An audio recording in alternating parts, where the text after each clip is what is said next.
Pour mieux s'immerger dans la réalité politique, sécuritaire, économique et sociale d'Israël, connectez-vous chaque matin sur Studio Kalita.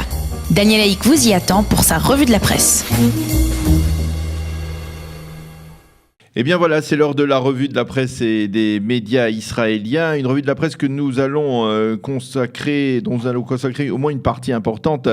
à ce que l'on peut appeler le scandale des textos échangés par la juge Ronit Poznansky-Katz et par le directeur ou l'un des responsables de l'enquête à l'Office des obligations israélien. Selon le Israël Hayom, une première vérification semble prouver que la juge a commis une infraction éthique mais non pénale. Et pour le Israël Hayom, il n'y a pas d'autre option que de limoger la juge ou de la forcer à démissionner. C'est le titre donc du Israël Hayom en manchette ce matin. Pour le quotidien, ce sont la ministre de la Justice Ayelet Shaked et la présidente de la Cour suprême Esther Chayout qui vont devoir expliquer à la juge qu'elle doit absolument quitter ses fonctions afin de rétablir la confiance de l'opinion publique envers la justice israélienne, une confiance sérieusement entamée au cours des 2 derniers jours. La juge elle-même a reconnu hier ses erreurs, mais a-t-elle précisé son erreur est en deçà du seuil minimum des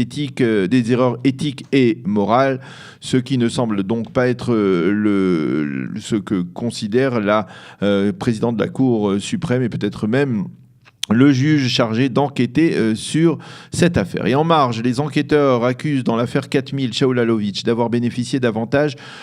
pour un montant d'1 milliard de shekels. Dans l'affaire des cadeaux, l'affaire 1000, eh bien Binyamin Netanyahou était soupçonné d'avoir reçu des cadeaux pour un montant d'1 million de shekels. Et là, Alovitch est soupçonné d'avantages pour 1 milliard de shekels, comme par hasard des chiffres assez ronds. C'est parfois impressionnant comment les enquêteurs de la police peuvent être aussi savants en chiffres et calculer à un shekel près les montants des pots de vin reçus soit par Shaul Alovitch ou soit par Binyamin Netanyahou. Le Israël Hayom consacre ce matin plus de 20 pages aux enquêtes liées au Premier ministre et à ses développements, en particulier autour de l'attitude de la juge Ronit Poznansky-Katz. Voici en vrac ce que écrivent certains des éditorialistes du journal. Chaim Schlein écrit à propos de l'affaire de la juge que celle-ci plonge la justice israélienne dans l'une des pires crises de son histoire et selon lui, tant que la justice ne s'occupera pas sérieusement de ce qui s'est passé dans cette affaire des textos, des WhatsApp, eh bien la confiance du peuple restera affectée. Mati Tourfel déplore, lui, les tentatives de balayer cette affaire sous le tapis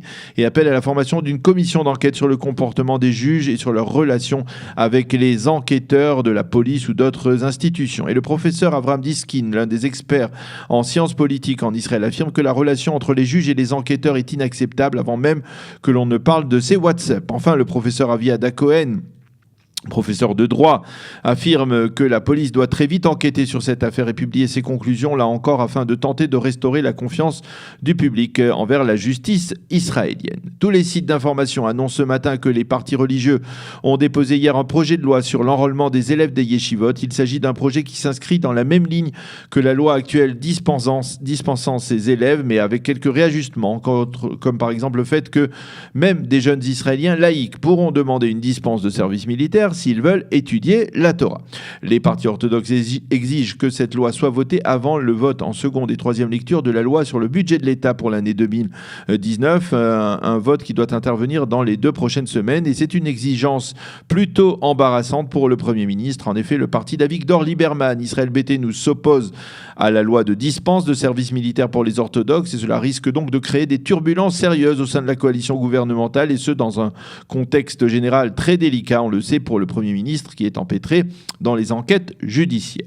Justement, à propos de ces enquêtes, c'est finalement vendredi, pendant la journée de Purim, que M. Netanyahou devrait être interrogé par les enquêteurs de la police dans les affaires 4000 et même dans l'affaire 3000, l'affaire des sous-marins allemands. Il est probable que les enquêteurs auront de très nombreuses questions à poser au Premier ministre après le passage de son conseiller Shlomo Filber, l'ancien directeur général du ministère des Télécommunications, dans les rangs du parquet en tant que témoin à charge. Personne en Israël et dans le monde juif, et c'est un tout autre sujet, n'a oublié le terrible massacre perpétré il y a 7 ans, le 11 mars 2011, par des terroristes palestiniens contre la famille Fogel, dans la localité d'Itamar. Au cours de ce massacre, le Rav Udi Fogel, son épouse Ruti Fogel, la fille du Rav Ben Ishai, et 3 de leurs enfants, Yoav, Elad et la petite Hadas Fogel,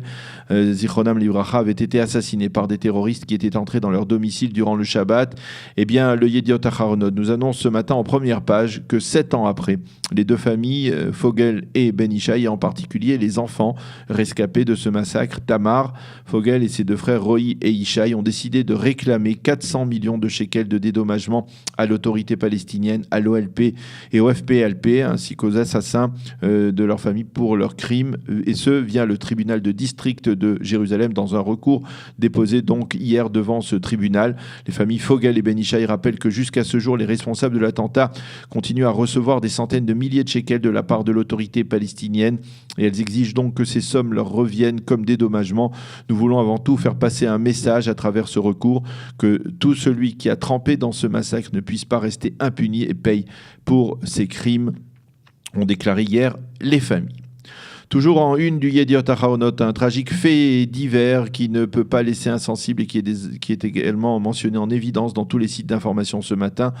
Un père de famille israélien apparemment normatif, Ilan Gadassi, a assassiné hier son fils de 3 ans avant de se jeter sur les rails au passage d'un train près de la localité de Beth Yehoshua. Donc cela s'est passé hier soir en début de soirée après une journée de cavale du père qui avant-hier avait poignardé son épouse à la suite d'un sérieux différend et avait pris leur enfant en commun. Cet enfant, le petit Eviatar, qu'il a donc assassiné hier soir. Les policiers qui étaient à la recherche intensive de Ilan Gadassi depuis qu'il avait poignardé son épouse n'ont pas réussi à retrouver sa trace avant donc qu'il ne commette l'irréparable, et ce fait divers fait donc la une des quotidiens israéliens et de l'ensemble des sites d'information ce matin. La Knesset a voté hier en première lecture une loi permettant aux autorités israéliennes de ne pas remettre le corps du terroriste palestinien coupable d'attentat à leur famille immédiatement après qu'ils aient commis leurs méfaits, en particulier si la tenue d'obsèques publiques de ces terroristes risquait de s'accompagner d'émeutes et d'échauffourées avec les forces de sécurité.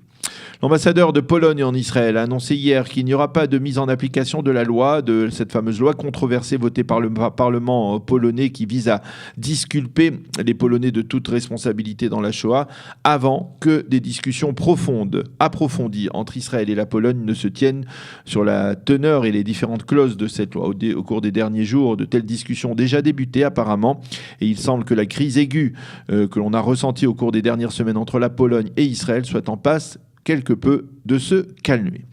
Outre les problèmes judiciaires qu'il a actuellement, le Premier ministre Netanyahou a eu la douleur de perdre hier sa chienne Kaya, qui a été rendue célèbre par le couple Netanyahou au cours des 2 dernières années, depuis qu'elle avait été adoptée par le couple à la résidence Balfour. Nous avons beaucoup de peine d'avoir perdu Kaya, a déclaré le Premier ministre dans un communiqué. Mais comme le souligne le Yediot Ahronot en première page, il y a aussi de bonnes nouvelles chez les Netanyahou, puisque le journal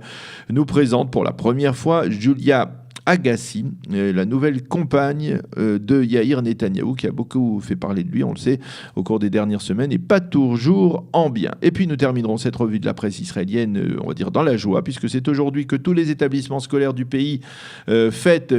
Purim. C'est aujourd'hui que des centaines de milliers d'écoliers et lycéens israéliens se déguisent donc pour célébrer cette fête. Alors, certes, la pluie qui tombe actuellement sur une partie du territoire israélien et le temps relativement maussade entrave quelque peu les célébrations, risque de poser quelques problèmes au maquillage de certains enfants, mais l'atmosphère y est.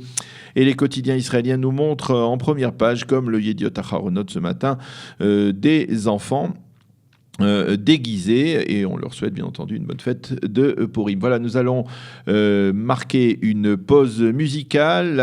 après cette revue de la presse, et nous nous retrouverons dans ce studio avec nos invités, Richard Darmon, fondateur et premier rédacteur en chef du Jérusalem Post en français, et Johanna Friat, qui est la dernière rédactrice en chef du journal, qui a cessé d'être édité, d'être publié la semaine dernière, qui a publié sa dernière édition la semaine dernière. Nous parlerons de l'histoire du Jérusalem Post en français avec ces 2 journalistes dans quelques instants. Pour mieux s'immerger dans la réalité politique, sécuritaire, économique et sociale d'Israël, connectez-vous chaque matin sur Studio Kalita. Daniel Haïk vous y attend pour sa revue de la presse.